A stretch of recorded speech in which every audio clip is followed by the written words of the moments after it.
श्री स्वामी समर्थ. मित्रांनो, जर तुम्हाला असं वाटत असेल की पैसा तुम्हाला सर्व काही देऊ शकतो, तुम्हाला फक्त पैसाच हवा आहे, तर तुम्ही प्रयत्नांची पराकाष्ठा करून तर पहा. तुम्हाला हेच दिसून येईल की तुम्हाला फक्त पैशाचीच गरज नाही. कुणीही मरणाच्या दारी उभा असताना अशी इच्छा व्यक्त करणारच नाही की मला पैसे कमवायला आणखीन थोडासा वेळ हवा आहे. तुम्हाला तुमच्या आत दडलेल्या सुप्त अभिव्यक्तीचीही गरज असते. तुमच्या पात्रतेनुसार तुम्हाला योग्य स्थान मिळावं, सौंदर्य मिळावं, इतरांच्या यशात आणि कल्याणात तुमचंही योगदान असावं, ही गरजही भासायला लागते. तुमच्या अंतर्मनाचे नियम शिकून समजून जर घेतले तर तुम्ही लाखोच नाही वाटल्यास करोडो रुपये मिळवू शकता आणि सोबत मिळवू शकता मनाची शांती, सुसंवाद, संपूर्ण आरोग्य आणि तुमच्या प्रतिभेची खरी अभिव्यक्ती सुद्धा. थोडक्यात काय तर जगण्यासाठी फक्त पैसाच पुरेसा नाही मित्रांनो, तर मानसिक समाधानही खूप महत्वाचं असतं. याचा विचार नक्कीच आपण करायला पाहिजे. एकदा एक माणूस एकदम म्हणतो की मी खूप कोलमडून पडलोय, पण जे झालं ते बरंच झालं. मला पैसा आवडत नाही, सगळ्या दुर्गुणाचं कारण पैसाच असतो. अशा विधानातून एका गोंधळलेल्या रोगट मनाची विचारसरणी दिसून येते. तेव्हा धन लालसा इतर कोणत्याही गोष्टींपेक्षा जास्त तीव्र होऊन आंधळा हव्यास बनते. तेव्हा ती तुमच्या तोल ढासळायला, तुम्हाला असंतुलित करायला कारणीभूत ठरते. पण तुम्ही या जगात तुमच्या सत्तेचा आणि अधिकाराचा वापर शहाणपणाने करायला हवा.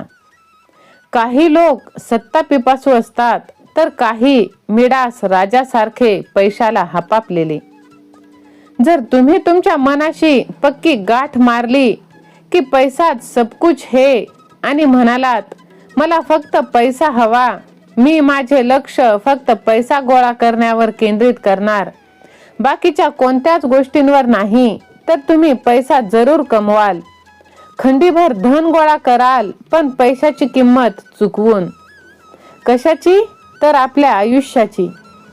जेव्हा तुम्ही असं वागता तेव्हा तुम्ही हे विसरून जाता की तुम्हाला एक संतुलित जीवन जगायला हवं. तुम्ही मनाची शांती, प्रेम, आनंद आणि संपूर्ण आरोग्याची भूक सुद्धा शांत करायला हवी. जर सहमत असाल तर लव यू गॉड श्री स्वामी समर्थ असे टाईप करा आणि ह्या व्हिडिओला लाईक करून जो आपला मित्र आहे, जो सारखा पैसा पैसा करतो, त्याला नक्की शेअर करा. स्वामी भक्तांनो, दारिद्र्य एक मानसिक आजार असू शकतो. दारिद्र्यात काहीही सद्गुण नसतात. इतर मानसिक आजारांसारखा तोही एक मानसिक आजार. जर तुम्हाला एखादा शारीरिक आजार झाला तर तुम्हाला लगेच जाणवतं की तुमच्यात काहीतरी गडबड झाली आहे. योग्य ती मदत घेऊन, सल्ला घेऊन तुम्ही तो आजार लगेच बरा करण्याचा प्रयत्न करता. अगदी तशाच प्रकारे जर तुमच्या जीवनात पुरेसा पैसा प्रवाहित होत नसेल तर नक्की समजा की तुमच्यात काहीतरी मूलभूत चूक आहे. तुमच्यातला जीवन सिद्धांत विकसित, विस्तारित आणि अधिक समृद्ध जीवनाच्या दिशेने असतो. तुम्ही या धरणीवर गलिच्छ खोपटात राहण्यासाठी, लक्तर घालून उपाशीपोटी जगण्यासाठी तर आलेला नाहीत, तर तुम्हालाही पाहिजे आनंदी, समृद्ध आणि यशस्वी जीवन. त्यासाठी काय करायचं आहे तर सत्मार्गाने, चांगल्या पद्धतीने पैसा कमवायचा आहे. होय, सर्व काही आपल्याला मिळतं. काही लोकांजवळ अधिक पैसा असतो आणि काहींजवळ खूप कमी. संपत्तीबाबत तुमच्या मनात असलेले सगळे विचित्र आणि अंधश्रद्धेचे विश्वास धुवून काढा. संपत्तीला कधीही घाण, कचरा किंवा अनिष्ट मानू नका. तिला कधीही तुच्छ मानू नका. तिचा अवहेर करू नका. जर तुम्ही तसं केलं तर संपत्ती पंख लावून तुमच्यापासून दूर उडून जाईल. पंख फुटलेली पाखरं पुन्हा आपल्या घरट्यात परत येत नाही. लक्षात असू द्या, तुम्ही ज्याचा धिक्कार कराल ती गोष्ट गमावून बसाल. तुम्ही ज्याची निंदा कराल त्याला अधिकच तुमच्याकडे आकर्षित तुम्ही करू शकणार नाही. योग्य दृष्टिकोन बाळगा. ठीक आहे, पैसा आपण वर घेऊन जाऊ शकत नाही, पण खाली जीवन चांगल्या पद्धतीने जगण्यासाठी पैसा हा लागतोच. मला पैसा आवडतो, मी पैशावर प्रेम करतो, मी पैशाचा वापर सर्जनशीलतेने, शहाणपणानं आणि न्यायपूर्णतेने करणार असं तुम्ही म्हणा.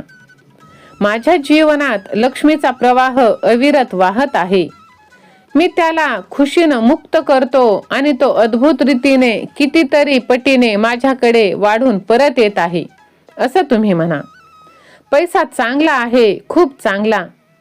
संपत्ती माझ्याकडे समृद्धीच्या धबधब्यासारखी झेपावत आहे. मी धनाचा केवळ चांगला वापर करतो. माझ्या संपत्तीचा आणि मनाच्या समृद्धीचा मी ऋणी आहे. आणि असं तुम्ही रोज म्हणा आणि तसं वागा देखील. मग बघा कशी तुमच्याकडे संपत्ती धावून येते ती. माता लक्ष्मीचा नक्कीच तुमच्यावरती वर्षाव होणार आहे. फक्त तुम्ही भगवंतांनी सांगितलेल्या गोष्टींचे आचरण करा आणि त्यानुसार तुम्ही तुमच्या आयुष्यात जगा. पहा, नक्कीच तुम्हाला त्या गोष्टीचा फायदा होणार आणि माता लक्ष्मीची कृपा तुमच्यावर अखंड राहणार. सहमत असाल तर होय स्वामी आई असे टाईप करा आणि हा संदेश आपल्या प्रियजनांना शेअर करा. श्रीमंत होणं हा तुमचा मूलभूत अधिकार आहे. या जगात तुम्ही समृद्ध जीवन जगून आनंदी जीवन बनवू शकता. म्हणून तुम्ही स्वतःवरती विश्वास ठेवा आणि आपल्या भगवंतावरती सुद्धा. जर तुमच्या श्रीमंतीचा आनंद तुम्ही लुटू शकता तर नक्कीच तुम्ही तेवढी धन संपत्ती गोळा सुद्धा करू शकता, तीही एकदम चांगल्या पद्धतीने. पैसा हे विनिमयाचे एक प्रतीक आहे. तुमच्यासाठी ते फक्त गरजांपुरतं मुक्तता मिळवण्याचं प्रतीक नाही. ते सौंदर्य, सुसंस्कृतपणा, विपुलता आणि वैभव विलासाचंही चिन्ह आहे. जेव्हा तुमच्या शरीरात रक्ताचा प्रवाह मुक्तपणे वाहतो तेव्हा तुम्ही शारीरिक दृष्ट्या स्वस्थ असता. जेव्हा तुमच्या जीवनात मुक्तपणे पैसा वाहेल तेव्हा तुम्ही आर्थिक दृष्ट्या स्वस्थ असता.